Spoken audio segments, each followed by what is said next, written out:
tout dit. Nous voulons écouter la parole de Dieu qui sauve. Aujourd'hui, j'ai été retenu pour aller bénir le mariage de notre frère Fiston Bouy. Donc, je vais courir là-bas bientôt. Mais nous sommes bénis ce matin. Aide-moi à dire à ton voisin, nous sommes bénis ce matin. Hier, nous étions au jour du baptême et quand on est sorti pour prendre les transports et faire en sorte que tout le monde soit en sécurité, on attendait le 207 et puis il y a un bus 207 qui est venu et puis receveur avant d'oublier là. Henri Papa, ouais, Henri Papa, les gars Franck Moulage, les gars Franck Moulage. Abinanga, non quitte ba client non son nom zora batunayo. So te c'était, so te jaba. Ah, les gars Franck Moulage. Ah, le bon voisin, le pasteur les gars Franck Moulage. C'est un honneur, n'est-ce pas? Ah, il vient fraîchement de l'Europe. Hein? Prophétie. Comme l'oiseau rare au soirée du printemps. Je connais pas Kouana. Soirée du printemps, vous voyez bien, on va tout terre. On va phrase ni dans mon c'était prophétique. Si papa Franck a comme la soirée du printemps. Il y a comme ça, à tout le monde, on était le déjà avant. Amen, amen. Est-ce qu'on peut se lever pendant que papa Franck s'approche? Nous acclamons très très très fort le Seigneur. Gloire à Dieu, gloire à Dieu, gloire à Dieu.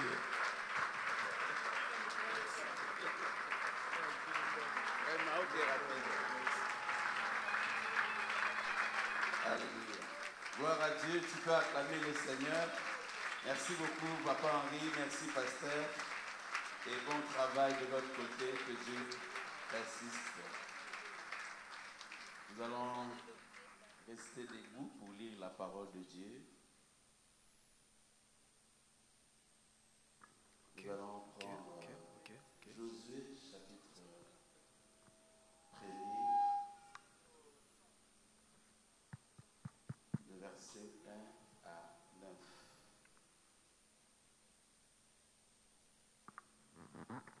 Josué 1 à 9, je lis au nom de Jésus. Après la mort de Moïse, serviteur de l'Éternel, l'Éternel dit à Josué, fils de Nun, serviteur de Moïse, Moïse, mon serviteur est mort, maintenant lève-toi, passe ce Jourdain, toi et tout ce peuple, pour entrer dans le pays que je donne aux enfants d'Israël. Tout lieu que foulera la plaine de votre pied, je vous les donne, comme je l'ai dit à Moïse. Vous aurez pour territoire depuis le désert et les Libans jusqu'au grand fleuve, le fleuve de l'Euphrate, tout le pays des Étiens et jusqu'à la grande mer vers le soleil couchant. Nul ne tiendra devant toi tant que tu vivras. Je serai avec toi comme j'étais avec Moïse. Je ne te délaisserai point, je ne t'abandonnerai point. Fortifie-toi et prends courage, car c'est toi qui mettras ce peuple en possession du pays que j'ai juré à leur père de leur donner. Fortifie-toi seulement et aie bon courage en agissant fidèlement selon toute la loi que Moïse, mon serviteur, t'a prescrite. Ne t'en détourne ni à droite ni à gauche, afin de réussir dans tout ce que tu entreprendras. Que ces livres de la loi ne s'éloignent point de ta bouche, médite-les jour et nuit, pour agir fidèlement selon tout ce qui est écrit, car c'est alors que tu auras du succès dans tes entreprises. C'est alors que tu réussiras. Ne t'ai-je pas donné cet ordre? Fortifie-toi et prends courage. Ne t'effraie point et ne t'épouvante point, car l'Éternel, ton Dieu, est avec toi dans tout ce que tu entreprendras. Seigneur Dieu, nous avons besoin de toi et à ta présence dans ta parole. Comme tu as dit à Josué, nous ne pouvons pas marcher, vivre cette vie avec toi sans ta parole. Il est écrit, tu leur envoyais ta parole et ta parole les guérit. Ce matin, guéris-nous par ta parole. Tu sais combien, Seigneur, nous-mêmes, nous avons besoin de cette parole et que le Saint-Esprit nous accompagne pendant ce temps de méditation. Au nom de Jésus, nous avons prié et nous disons Amen. Amen. Nous pouvons nous rasseoir. Est-ce qu'on peut acclamer la parole de Dieu sans aucun commentaire? Nous bénissons le Seigneur pour sa grâce ce matin et pour ce nouveau mois qu'il nous donne. Merci encore au pasteur de nous donner cette opportunité ce matin d'être avec vous. Et nous voulons féliciter le travail qui a été fait pour ces 2 concerts évangéliques. Bien qu'étant loin, nous avons suivi par les réseaux sociaux et nous bénissons le Seigneur. Est-ce qu'on peut acclamer Dieu pour sa grâce et merci à tous les ouvriers, à tous ceux qui ont œuvré d'une manière ou d'une autre pour la réussite. Le pasteur m'a demandé de parler ce matin sur la marche avec Dieu. La marche avec Dieu, c'est un sujet qui concerne tous ceux qui sont chrétiens depuis toujours, mais aussi nos bien-aimés qui viennent nous rejoindre dans cette vie de Dieu. La Bible présente la vie chrétienne comme une marche. Une marche bien-aimée qui commence le jour où nous rencontrons le Seigneur Jésus comme notre Seigneur et Sauveur. Et une marche qui se poursuit pendant notre pèlerinage sur la terre des hommes. Mais une marche qui va jusqu'à la félicité éternelle. Israël est l'image de l'Église. Dieu a fait sortir Israël de l'Égypte. Il a fait passer par le désert. Mais la finalité, c'était la terre promise. Alléluia. Dieu nous a fait sortir du monde du péché, du monde sans Dieu. Et nous avons commencé la vie de Dieu encore sur la terre. La vie éternelle. Dans Jean 3,16, la Bible dit: Dieu a tellement aimé le monde qu'il a donné son Fils unique afin que quiconque croit en lui ne périsse point, mais qu'il ait la vie éternelle.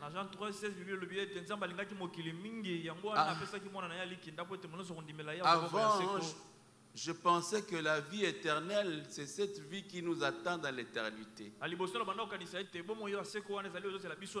Non, la vie éternelle n'est pas la vie qui nous attend dans l'éternité.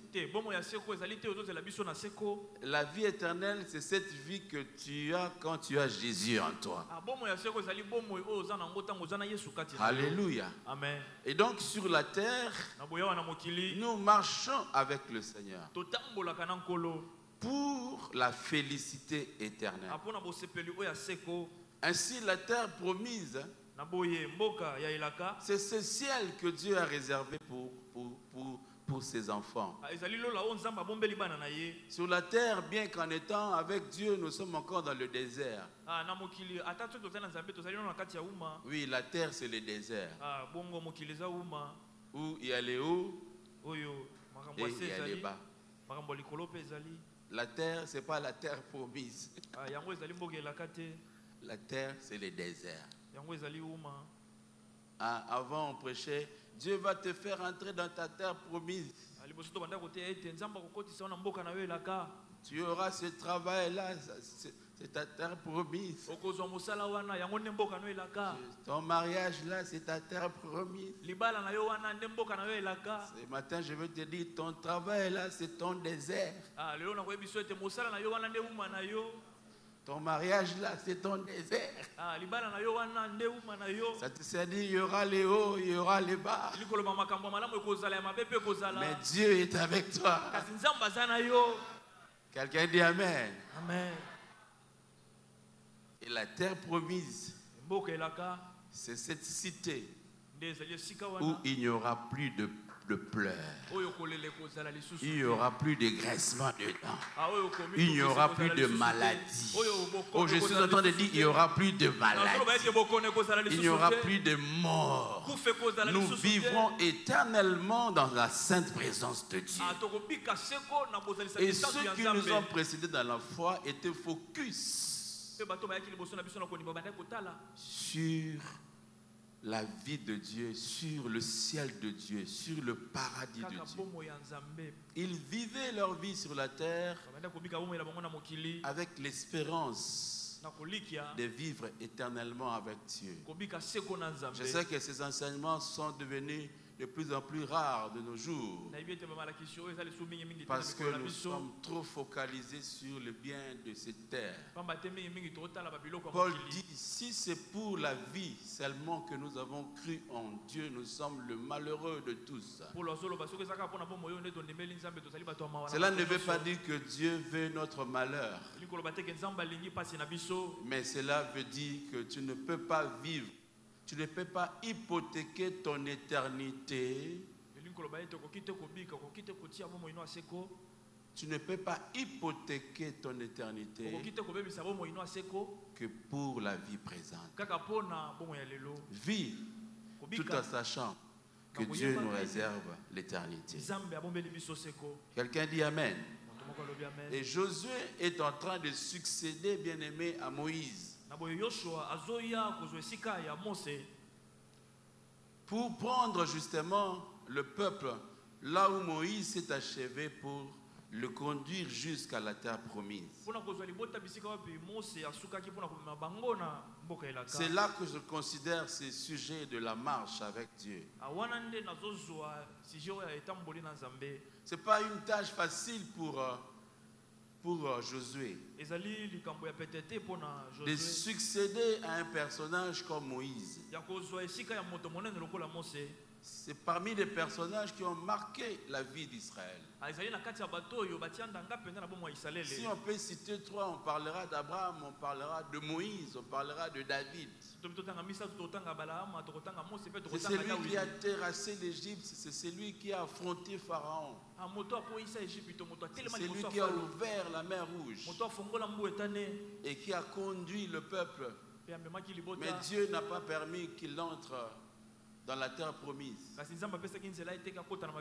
Dieu est souverain. Dieu est souverain. Mais je suis en train de réfléchir juste. Tout ce que Moïse a fait, je suis en train de le voir finalement avec le peuple d'Israël dans la terre promise. Il risque de devenir Dieu pour les Juifs. Il a tellement fait des choses. Dieu dans sa présence, il dit tu t'arrêtes ici quand même. Tu t'arrêtes ici.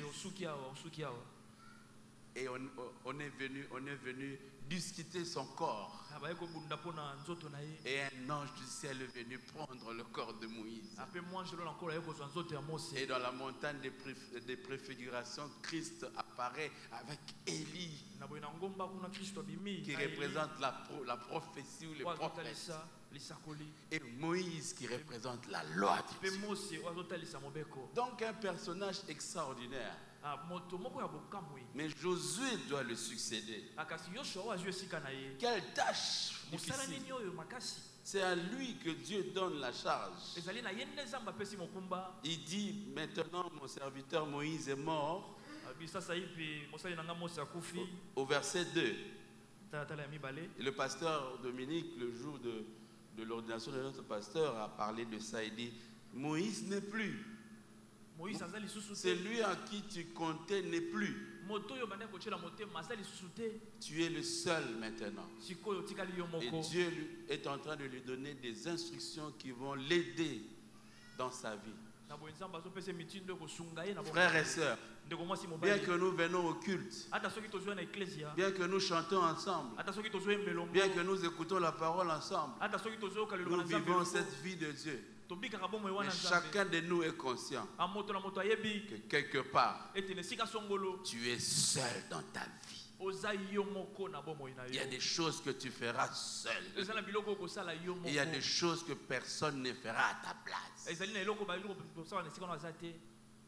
Dieu dit à Josué, maintenant, tu es seul. Prends cette charge. Lève-toi. Passe ce Jourdain, toi et tout ce peuple, pour entrer dans le pays que je donnais aux enfants d'Israël. Alléluia. Amen. Je veux dire la première chose dans cette marche. La première chose bien aimée dans cette marche, c'est que Dieu nous garantit de sa présence dans la marche. Bien que Moïse n'est plus, bien que Josué prend la responsabilité, mais Dieu veut lui dire, dans cette responsabilité, dans cette marche, en fait, tu n'es pas seul. Je suis avec toi. Le verset 5 il dit, nul ne tiendra devant toi tant que tu vivras. Je serai avec toi comme j'étais avec Moïse. Je ne te délaisserai point. Je ne t'abandonnerai point. Je suis venu dire à un chrétien ce matin, Dieu ne te délaissera jamais. Dieu ne t'abandonnera jamais. Je suis venu dire à ceux qui nous ont rejoints dans la vie chrétienne, la garantie première que Dieu donne, c'est sa présence dans notre parcours. Après avoir donné le cahier des charges à Josué, les Anglais disent les job description, il veut lui rassurer que dans cette charge, tu n'es pas seul. Je suis avec toi. La première bénédiction que Dieu nous donne dans la nouvelle naissance, c'est sa présence. La chose qui te soutiendra, c'est sa présence. Dans Apocalypse 3, verset 20, il dit, voici, je me tiens à la porte et je frappe. Si quelqu'un entend ma voix et ouvre la porte, j'entrerai chez lui, je souperai avec lui et lui avec moi. Alléluia. Amen. Quelqu'un a dit, la nouvelle alliance commence par la révélation du Christ vivant.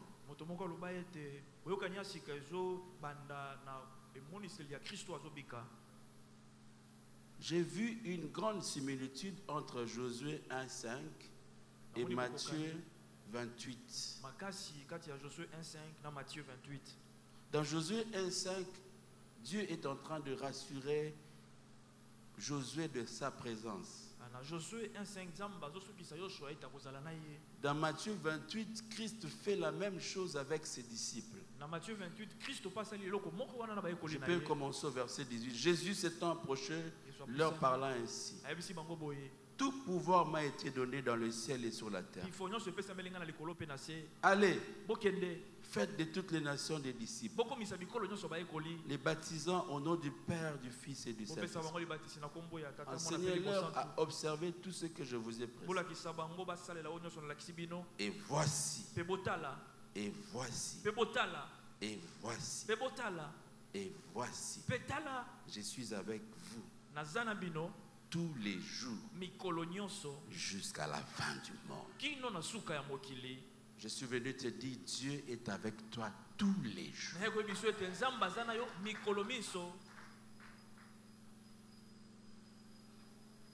Il ne t'abandonnera jamais. C'est une garantie extraordinaire. Après tant d'années de marche chrétienne, j'ai eu la grâce, mes frères et sœurs, de recevoir le Christ. Je n'avais que 9 ans.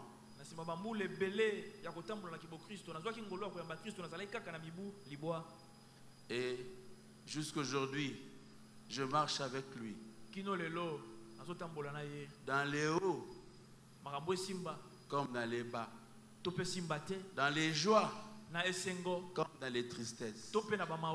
Mais ce que je vis de grand, mes frères et sœurs, dans cette vie, c'est sa présence. C'est sa présence. Ne néglige pas la présence de Dieu dans ta vie. Moïse connaissait l'importance de marcher avec Dieu.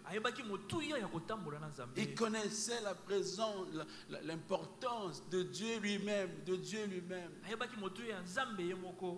Dans Exode 32, le peuple est en train d'adorer le veau d'or. Parce que Moïse est allé traîner dans la montagne, ils ne savent pas qu'est-ce qu'il est devenu. Aaron a fabriqué le veau d'or. Et le peuple a adoré le veau d'or, l'idolâtrie. Dieu se fâche contre le peuple.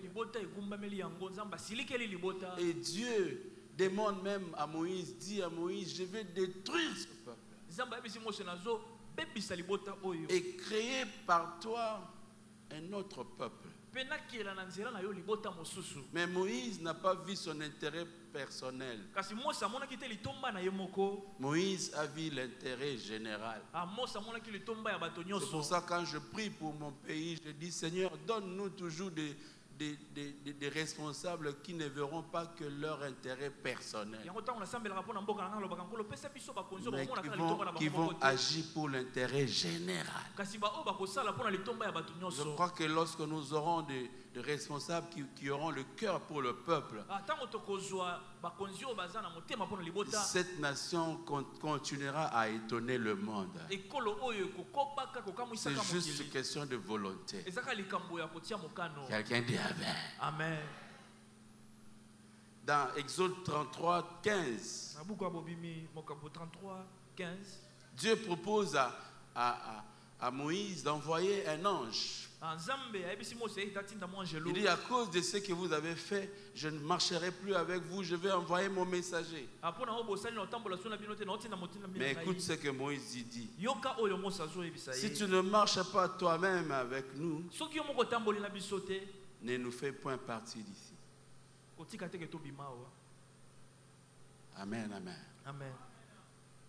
Est-ce que quelqu'un peut dire cela ce matin? Seigneur, ne permets pas que je marche seul.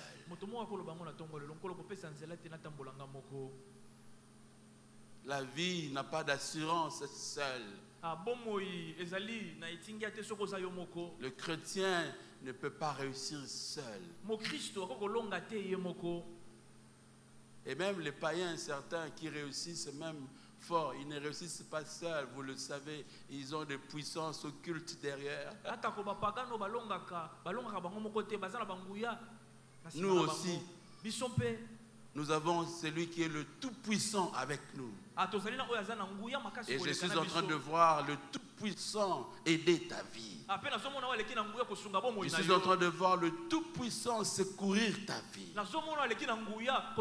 Ne permets pas, Seigneur, que nous soyons seuls. Dans Jean 15, 5, Christ dit, sans moi vous ne pouvez rien. Le plus grand combat que nous avons, bien aimé, ce n'est pas le combat contre les démons. Mais le plus grand combat que nous avons, c'est de nous maintenir et de nous approfondir dans la présence de Dieu. Et le diable nous combat pour que nous ne puissions pas réussir à nous développer, notre communion avec le Seigneur, à être dans la prière, à être dans la parole de Dieu. Le diable jette un flot de distraction pour que le chrétien ne reste pas dans la présence de Dieu. Je suis venu te dire ce matin, dans cette marche, la plus grande garantie, c'est la présence de Dieu. Quelqu'un dit Amen. Deuxième chose, la marche avec Dieu, c'est la marche d'obéissance. C'est la marche d'obéissance. Il est dit au verset 7 de Josué 1 que nous sommes en train de méditer.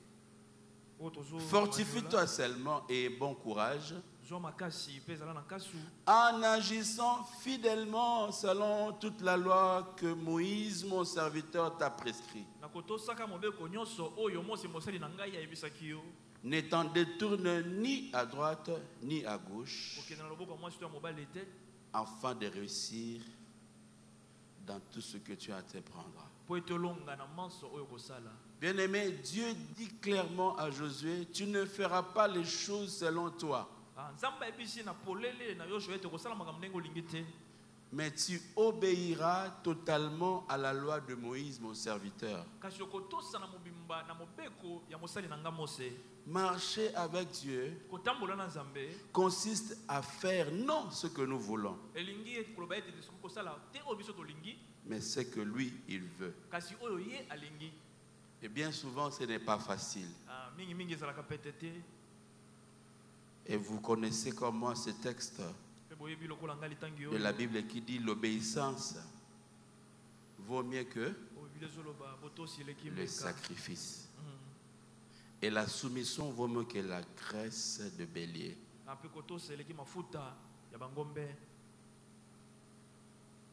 Bien-aimé, Dieu bénit l'obéissance.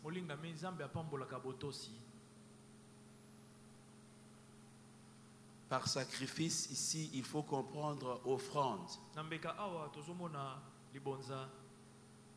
Donc Dieu est en train de dire, obéir à sa parole vaut mieux que donner beaucoup d'argent à l'église. Il y a certains qui pensent qu'ils vont dribbler Dieu. Ils gagnent malhonnêtement la vie, mais ils donnent beaucoup d'argent. Comme ça, Dieu aura un peu pitié de lui. Non, Dieu ne se laisse pas dribbler.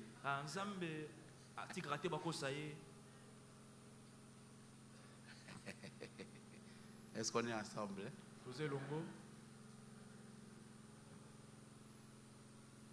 On ne dribble pas Dieu.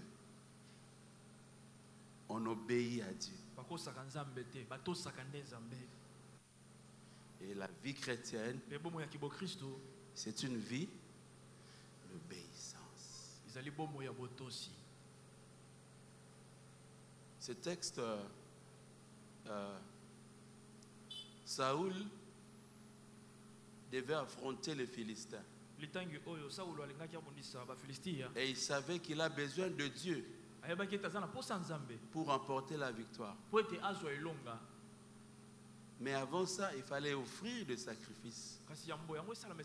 Mais ce n'était pas à lui de le faire parce qu'il n'était pas sacrificateur. C'est à Samuel, le prophète et le sacrificateur, qui devaient le faire. Les Philistins approchaient vite, mais Samuel traînait d'arriver. Comme lui, il avait besoin de la victoire, il a pensé qu'il va dribbler Dieu. Il dit, bon, ok, comme Samuel traîne, comme ça, je donne à Dieu ce qu'il lui aime. Allez, je sacrifie. Mais c'était ça, sa femme. C'est là que Dieu l'a rejeté. Chaque jour, tu es dans l'obligation d'obéir à la voix de Dieu. Je sais que ce n'est pas des messages où il y a des amens. Il y a des amens, mais des amens et des amen. Chaque jour, tu es dans l'obligation d'obéir à la voix de Dieu. Olivier, j'ai déjà dit amen. Alléluia. Amen. Par sacrifice, il faut comprendre offrande.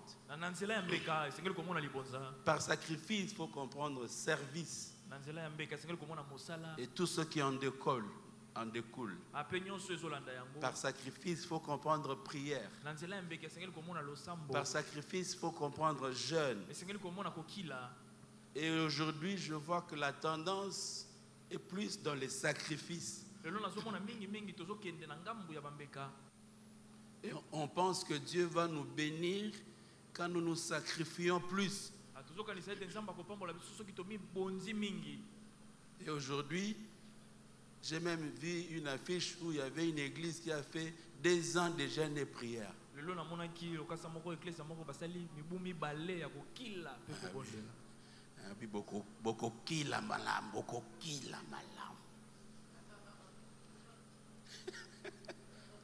Quelqu'un dit Amen. Amen. Aujourd'hui, la tendance est dans les efforts. Que Dieu voie. Dans les montagnes. On est revenu dans les montagnes. J'ai entendu un chant où on est en train on était en train de célébrer les montagnards. Les montagnards. Nous les montagnards. C'est-à-dire nous ne sommes pas comme eux. Et ils dorment dans leur chambre. Mais nous sommes les montagnards. Donc Dieu va faire plus pour nous parce que nous nous sacrifions plus que eux. Ils ont oublié les textes de la Bible où Jésus dit ce ne sera ni dans les montagnes de Samarie, ni à Jérusalem. L'heure vient et c'est maintenant où les vrais adorateurs adoreront le Père en esprit et en vérité. Je ne suis pas contre les montagnes, mais je suis en train de dire Dieu n'est pas que dans les montagnes, mais Dieu est dans nos vies, Dieu est dans nos cœurs, Dieu est avec nous. Partout, Dieu est dans ta chambre.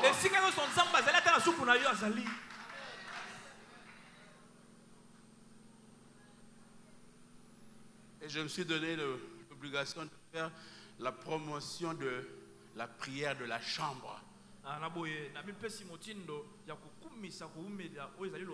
pense que Matthieu 6, c'est ce qu'il est dit. Et toi, si tu veux prier, fais quoi? Entre dans ta chambre. Il y a une version qui dit va dans ta chambre la plus cachée, la pièce la plus cachée, et invoque ton Dieu qui attend dans le et qui te le rendra. Dieu ne se laisse pas impressionner, mais Dieu bénit l'obéissance. Oh, je prie, Seigneur, donne-moi un cœur qui t'obéit. Donne-moi un cœur qui t'obéit. Chaque jour. Chaque jour. Est-ce qu'on est toujours ensemble? Il y a sa parole écrite dans nos cœurs. Et il y a des recommandations particulières que Dieu te donne. Il a dit à Abraham dans Genèse 17, marche devant mon face et sois intègre. Et la parole de vie dit, vis sous mon regard. Vis sous mon regard. Non, vis sous mon regard. Et fais ce qui me plaît. Obéir à Dieu, c'est toujours faire ce qui lui plaît. Et humainement parlant, ce n'est pas facile. Mais le Saint-Esprit est là pour nous aider. Pour ça, la Bible dit, marchez selon l'Esprit et vous n'accomplirez pas les désirs, car la chair a des désirs opposés.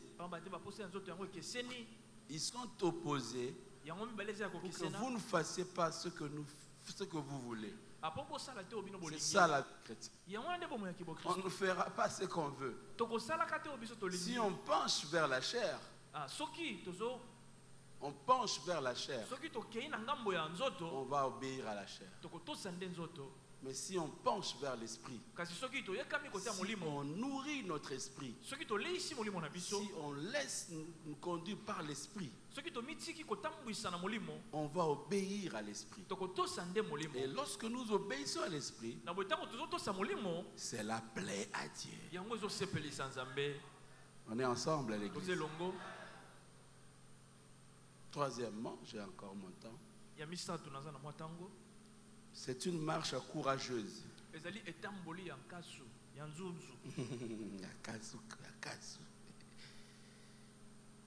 C'est au verset 9 qu'il est dit, n'ai-je pas donné cet ordre? Fortifie-toi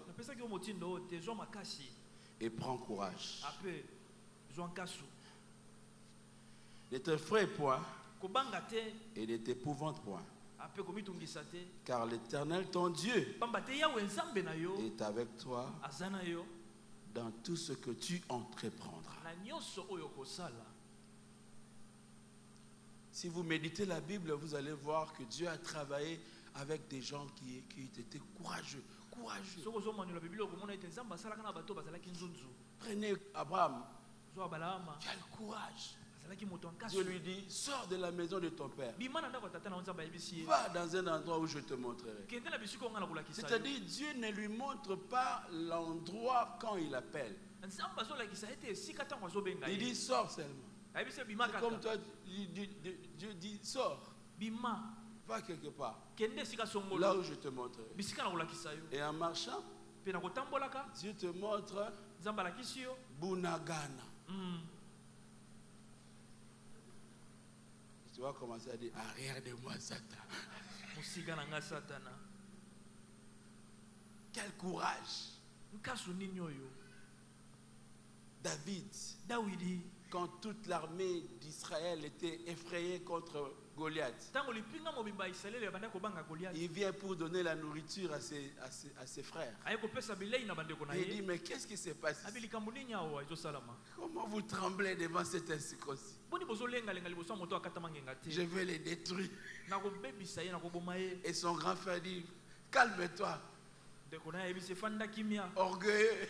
Non, je ne suis pas orgueilleux. Je suis audacieux. Je suis courageux. Parce que j'ai l'Éternel avec moi. Quelqu'un dit Amen. Amen. C'est une marche de courage.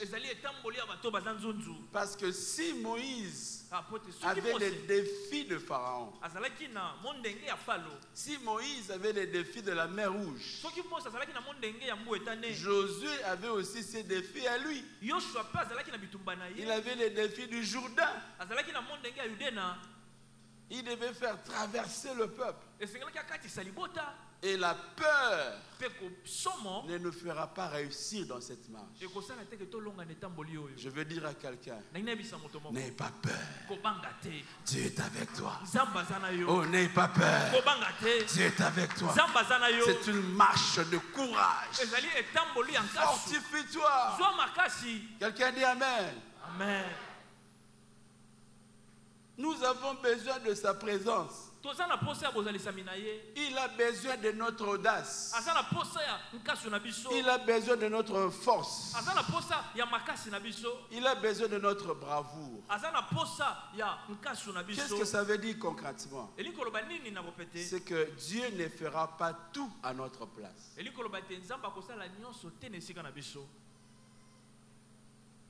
La vie est tellement têtue que si tu ne te lèves pas pour agir, rien ne bougera. De la même manière, nous avons besoin de lui. Il a besoin de nous. Pas seulement pour prier, mais pour agir. Pour agir. Alléluia. Amen. C'est pour ça que J'ai béni le Seigneur pour la dynamique de cette communauté souffle de vie. Une communauté qui étonne le monde. Une communauté qui fait parler d'elle. Il a fallu juste 5 ans pour réaliser des choses extraordinaires que vous êtes en train de réaliser. Parce que vous êtes une communauté de travailleurs. Vous êtes une communauté de bosseurs. Et je suis venu ce matin vous encourager de continuer, de continuer, je dis de continuer. Quelqu'un dit Amen. Amen. Il y a une chose est de croire au Seigneur. Une autre est de se lever pour agir. Quelqu'un a dit le Dieu auquel les Congolais ont cru leur a rendu pauvres. Parce que les Congolais ont cru à un Dieu qui fera tout à leur place. Tout ne vient pas que par la prière. Mais il y a des choses que tu dois faire. Je suis venu te dire ce matin, si tu peux voler, vole. Si tu peux courir, cours. Si tu peux marcher, marche. Si tu n'es pas à mesure de faire tout ça, tu peux même ramper. Pourvu que tu ne restes pas sur place. Nous avons parfois toutes les excuses du monde pour prouver qu'il n'y a pas moyen. Mais je vais même ramper. Je vais même ramper. Pourvu que je ne reste pas sur place. Dieu a besoin de nous. Le texte de Psaume 72. Parfois nous l'avons mal compris. Avec Dieu, nous ferons des exploits. Il écrasera nos ennemis. Amen. Avec Dieu, nous ferons des exploits. La Bible ne dit pas Dieu fera des exploits pour nous. Vous avez remarqué ça? Vous n'avez pas dit que Dieu fera des exploits pour nous. Non, c'est nous qui ferons des exploits, mais avec lui. J'ai compris ça dans la version Martin Bible. Elle dit, nous ferons des actions de valeur. Ah, ça m'a encore aidé. Les exploits, c'est pas aussi ce que je comprenais. C'est pas aussi parfois ce qu'on nous enseigne.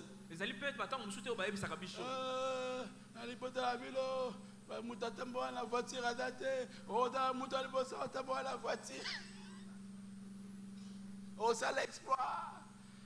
Père Nabil est à Makolo. Yo, ça l'exploit. Oh, ça ma voiture. J'ai voyagé avec un frère qui m'a dit, j'étais protestant quand j'étais enfant. J'ai grandi ici en Europe, j'ai étudié. Et j'ai compris que les histoires de la Bible, si on ne fait pas attention, ça commence à nous rendre comme des ça m'enlève mon intelligence. Il dit, je ne veux plus vos histoires de la Bible. C'est un géologue, le géologue, c'est-à-dire lui il est dans la recherche des... Et il sillonne le monde et puis... Voilà. Et puis il dit, vos histoires de la Bible. Je comprends. Quand quelqu'un comme ça, qui a acquis l'intelligence, il est en face d'un prédicateur qui dit qu'acheter une Jeep, c'est faire des exploits. Ça, c'est vraiment perdre des gens pour le Seigneur. Les exploits, ce n'est pas acheter. Les exploits, ce sont des actions de valeur. Des exploits, c'est une vie. C'est une vie qui communique la vie de Dieu aux autres. C'est une vie modèle dans la famille. Une vie modèle dans le quartier. S'il y a quelqu'un en qui on peut aller trouver conseil, appui, c'est ce papa-là chrétien, c'est cette maman-là chrétienne. Nous admirons ça. Elle a une vie de valeur. Elle a de valeur. Avec Dieu, tu auras la valeur. Quelqu'un dit Amen. Amen. Et je termine. Je ne vais pas trop vous embêter. Je termine et on va prier. La dernière chose, c'est une marche par la foi.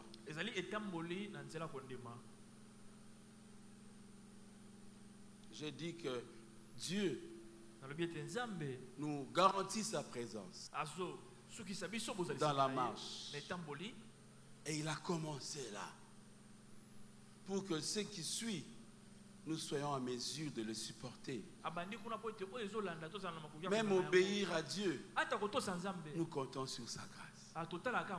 Même mettre ce courage dont je parle, nous comptons sur sa grâce. Et c'est la marche par la foi. Amen, amen, amen. La marche par la foi. Garde la foi. C'est quoi la foi? J'ai deux petites choses pour toi ce matin. On va la première notion de la foi. Quand tu entends la foi, quand tu entends la foi, quand tu entends la foi, ne vois pas d'abord les choses. Excusez-moi de revenir là. Ne vois pas d'abord les choses. Ne vois pas d'abord les choses. J'ai eu une discussion avec un homme de Dieu qui a dit, mais la Bible dit, la foi c'est une ferme assurance de choses. Des choses qu'on espère. Et une démonstration de celles qu'on ne voit pas. Donc, la foi a à voir avec les choses. Oui, la foi a à voir avec les choses. Mais la grande question, quelles sont ces choses?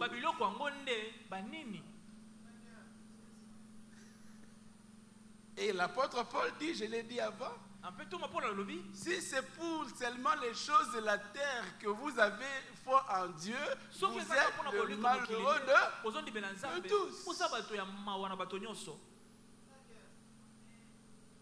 La première notion de la foi,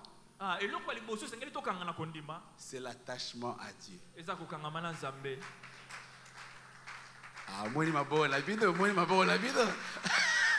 Est-ce qu'un chrétien peut acclamer Dieu quand il attend ça? Est-ce qu'un chrétien peut acclamer Dieu?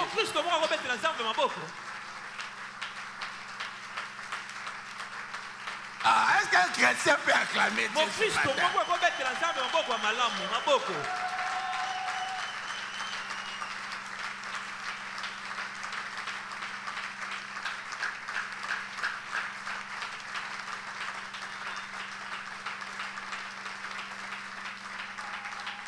Amen, amen, amen. Amen. C'est pour ça que Paul dit à Timothée, je combattu le bon combat et j'ai gardé la foi. Amen. Amen. J'ai gardé la foi. C'est-à-dire, je suis resté accroché à Dieu, peu importe l'adversité. C'est lui qui dit ainsi, il a prié 3 fois. Ce n'est pas n'importe qui. Paul qui prie 3 fois pour que Dieu enlève les charges de sous son dos.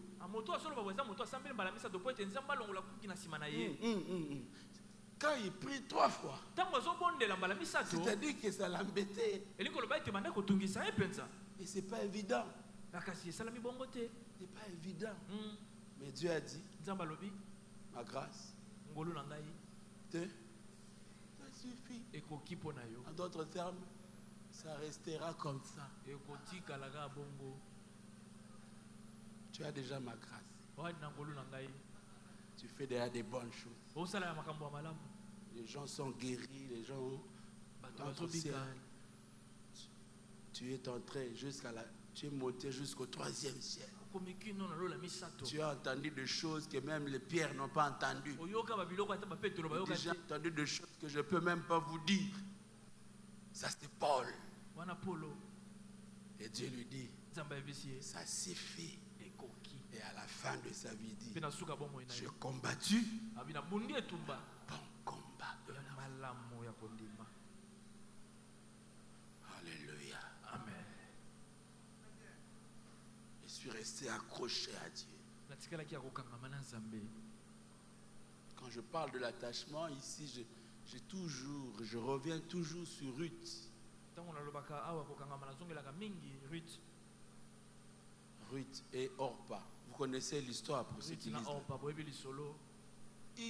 Elles ont tous deux pleuré devant Naomi. Nous ne te laisserons pas, notre belle-mère. Nous t'aimons tellement. Toutes deux. Ok, maintenant Naomi leur met devant le fait de la vie. Il dit, ok, vous m'aimez. Mais remarquez, je suis déjà vieille. Et même si Dieu me fait grâce d'avoir un enfant, vous allez entendre qu'ils grandissent et qu'ils deviennent vos maris. Non, rentrez chez vous, rentrez mes belles filles, rentrez. Et la Bible dit, ils ont encore pleuré. Et Orpa regardait et dit, ah, maman Coco a la raison. Si on continue comme ça, la vie est pourrie. Et elle est partie. Mais Ruth a dit, peu importe, que Dieu me traite dans toute sa rigueur. Si je t'abandonne, je serai avec toi. Je marcherai toujours avec toi. Même sans mari, je serai avec toi. Même sans enfant, je serai avec toi. Ton Dieu sera mon Dieu. Ton peuple sera mon peuple. Et elle va même plus loin. Là où tu mourras, là aussi on m'enterrera. C'est ça la foi. S'attacher à Dieu à chaque épisode de sa vie.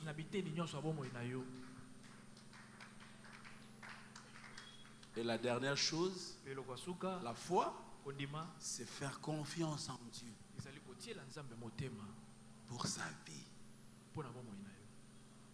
Dire que je crois qu'il fera pour moi. Le pasteur nous a dit au début du culte, il a dit, si tu crois, tu verras. Tu ne verras pas pour croire, mais tu crois pour.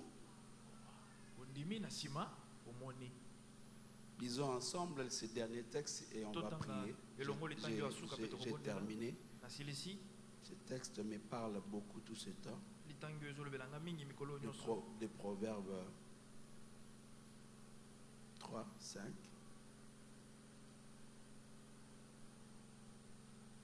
Proverbes chapitre 3, versets 5 à 6. Proverbes 3, 5 à 6. Confie-toi à l'Éternel de tout ton cœur et ne t'appuie pas sur ta sagesse. Reconnais-le dans toutes tes voies et il aplanira tes sentiers. Je vais dire à quelqu'un, fais confiance à l'Éternel. Il aplanira tes sentiers.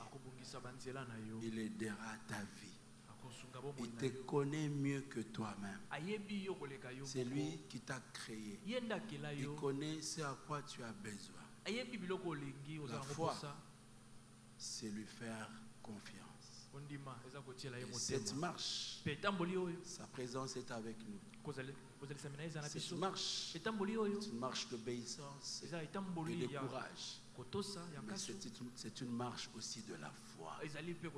Tout le jour, nous avons besoin de lui faire confiance. Que Dieu vous bénisse.